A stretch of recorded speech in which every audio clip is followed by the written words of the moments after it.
Hey guys, if you want to possibly win RP, we're giving away $500 of RP in a giant giveaway that I'm doing with a bunch of other YouTubers. The link for that will be in the description and the comments. Make sure to check that out if you're interested in winning some RP. Thank you. Hey everyone, and welcome to another Road to Masters episode. Today's going to be done a little different than what I normally do, but at the end of the video I'll explain why I did today's episode this way, and also what to expect moving forward. Without further ado, let's jump in. So we left off at Diamond 452 LP after a really good start to my return, winning 3 straight games and gaining back some much needed momentum. The games that followed went okay.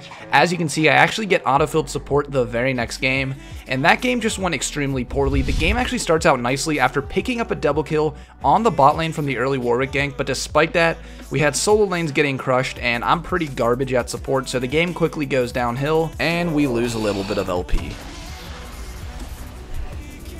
We then get Lee Sin once more, and the game goes pretty well, leading to a victory. I then get placed off-roll the very next game, which has been an issue for me in climbing. I'm not seeming to win very many games where I get off-roll. That's one of the issues of being a one-trick pony. But then we see a nice little win streak going, and the game I want to hop into specifically to analyze is this one here versus Graves. Now, you've seen me do this level 1 red buff steal in a lot of my games, and in this game here I decided to go for it again. Basically, the reason why I do this is because people are lazy at level 1, and a lot of the time you can simply sneak into the brush outside the red buff with your top laner, and no one really expects it, so it's almost always a free steal. Just make sure your bot lane wards your red buff before they go to lane, just to make sure it doesn't get stolen. And this jungle start opens up a lot of opportunity for you. You have 3 options at this point. You can either just 3-buff the enemy jungler and go right to both of your buffs after the steal, or you can level 2 cheese either top or mid lane with your red buff. Top is a little riskier because the enemy jungler can then just take your red and you don't get ahead at all. But in this game here, I do decide to go for that risky level 2 cheese top lane because Renekton ran Ignite, so I felt we could kill. And as the gank plays out, Darius just manages to walk out. Renekton should have ignited right away so he didn't heal off his Q, but not the end of the world. It does give Renekton some good lane control. But as I'm clearing Scuttle out, I see TF way overextending, and I just walk right into lane, wait on his flash, and then land my Q, and so I'm actually able to pick up first blood anyways. So knowing that TF just used flash in that last gank, I try and set up something mid here because TF is super immobile, so if I get the slow on him, he's pretty much insta dead, but he does freeze his wave under tower here, so I go ahead and take my raptors, but as soon as I finish them, I'm able to walk through mid lane without being seen, and it is important to try and navigate the map without being spotted because that gives the enemies unnecessary information on your whereabouts, and seeing that TF is super low HP here, I just wrap around to the raptor pit and look to Q over the wall. Now, I do bide a little bit of time here. I was actually waiting for him to stop fidgeting around so that I didn't miss my Q, but I didn't want to wait too long and miss my opportunity, so I just went for it, and just like that, I'm now up 2-0, and the enemy TF is super behind.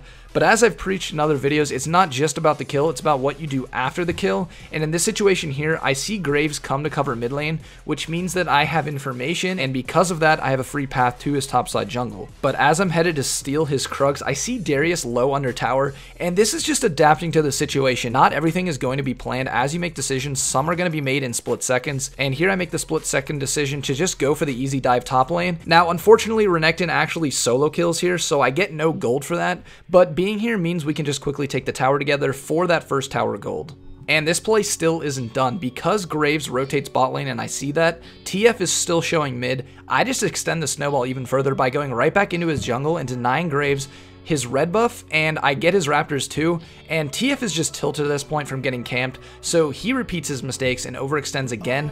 I see the cast in returning to lane, so I just walk right back mid lane with my ultimate, and we're elo to secure another kill onto the Twisted Fate, making me 3-0 and in a position to carry this game pretty easily. Now, this type of thing probably doesn't happen all that often in higher elo, but I'm in Diamond 4, Diamond 3 elo, and it still happens a lot, so I'm assuming most of you watching this will encounter people like the Twisted Fate in this game, basically tilting and overextending time and time again, and it's your job as the jungler to pick up on this and punish it. Now, as the game extends onward, we're looking at a pretty decent lead here, 9-3 and a lot of objective control, and the reason why I'm top right now is just to trail for this Renekton. He's pretty far out, and I saw people disappear from mid lane, so being here is a good way to catch out the people rotating to kill him, and that's just what I do. Sona is pretty squishy, so I one-shot her, and with Fiddlesticks roaming up as well, this leads to a tier 2 tower at just 9 minutes into the game, and this is the type of conquering of the map that I talked about when I spectated Peanut. These early towers make it really easy to just take control of the entire map and pretty much own their jungle, giving them no gold income, and it makes rotating and sieging a lot easier. I also talked about this idea of not taking back objectives in my spectating peanut video, and this is a good example of this. Even though Drake is up and it's free, I'm running past it, going right back into their side of the map, and I'm just more interested in keeping this map control than I am with taking Dragon right now. And we actually get a catch onto the Xayah here, and I just kick her away and leave her for the Renekton to get the kill, which he eventually does. Now we're about 13 minutes into the game, and I'm playing super aggressive still, just trying to end this game as fast as possible. I get the Insect on Sona, and we're able to then punish them, getting Caitlyn a double kill under their tower. But these kills really don't mean much because we're not able to actually get anything from it. Caitlyn started to get greedy in this game and actually picked some pretty bad fights where she just got killed, and this is where the throws tend to begin. It's when you think everything is going right, so you make one questionable play, and the game then turns on its head. Luckily, that didn't happen in this one, but it very well could have, just from being overly greedy for kills when there's still too many objectives up. It's not until about 16 minutes in the game that we finally crack the tier 2 mid tower, which is actually fairly quick, but Lee Sin can be a ticking time bomb if you take too long to extend your advantages from the early game. We all know this by now. But yeah, this game actually cracks open once we got those tier 2s. This Fiddle gets caught out, but I make up for it with a pretty nasty in and out Insect on Graves. And this ended up being the nail in the coffin, and we end up just using Caitlyn to siege, and we were too far ahead from them to handle, and the forfeit comes out, and that gets us the win, bringing me up to Diamond 4 72 LP. And in the very next game, I was jungling versus Nocturne, and I'm not gonna lie, the game went to shit pretty quickly, and it really all started from a counter gank from Nocturne when I went to gank bot lane. Check this out.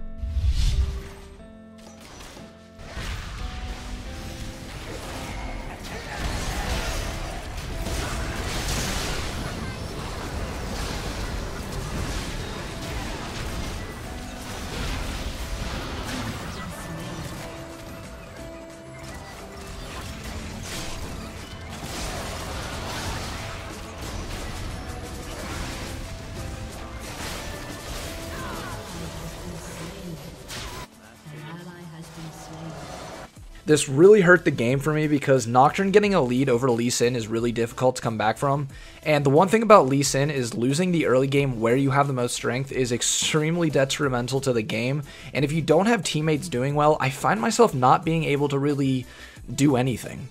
And right here, I actually tried to ward the brush because I knew Thresh was waiting, but I fuck up the ward and didn't see Ori roaming down. So when I get hooked by Thresh here, it means I'm dead.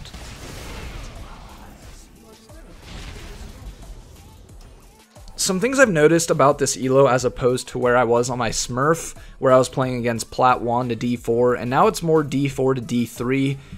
I find games get fucked really quickly and really easily. I find myself getting stomped a lot harder in these games when I get behind, so I feel like it's just really important for me to get off to a good start in games and make as little amount of mistakes as possible, because mistakes do get punished so much harder in this elo. Like, it's ridiculous how much worse a mistake is in these games compared to when I was on my Smurf, and I just feel like as a player I make too many mistakes. Yeah, I have good micro and I make some pretty cool plays, but I also fuck up a lot too. Like, it's not very static. So moving forward, as I try and climb here, I'm probably going to tone down my playmaking and focus on very high percentage plays, because honestly, these small mistakes I tend to make seem to make me lose the game, and yeah, gotta work on that.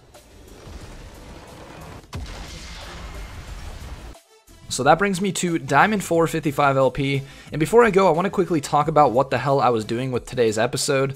I don't plan on doing all of my episodes like this. I'm going to try and get some good live commentary with a duo because I know you guys love that part of my Unranked to Diamond series. I also know a lot of you do prefer the post-game commentary like today, but I did the whole thing just a little differently in today's episode. The problem I'm running into with this series is that making these episodes take like 6 to 7 hours each, and that's just with breaking down a few games. If I were to try and cover every single game I play, I'd never actually play, and this is the type of series that's gonna take me hundreds and hundreds of games to actually get to Masters. So as of right now, I just wanted to experiment with taking a bunch of games, briefly discussing what happened, and then picking just a few to look at. Today I went super in depth on that game versus Graves.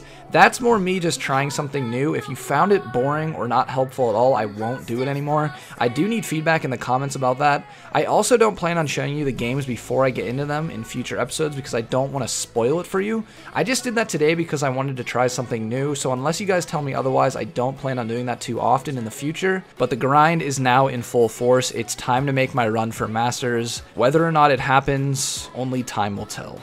Now that's the end of the episode. If you guys haven't already watched my Hellfire Lee Sin build challenge video, I'd greatly appreciate checking that one out. I thought it was one of the most fun and well edited videos I've made, so if you have extra time, I'd appreciate you guys watching that. But as always, thank you for watching. Until next time.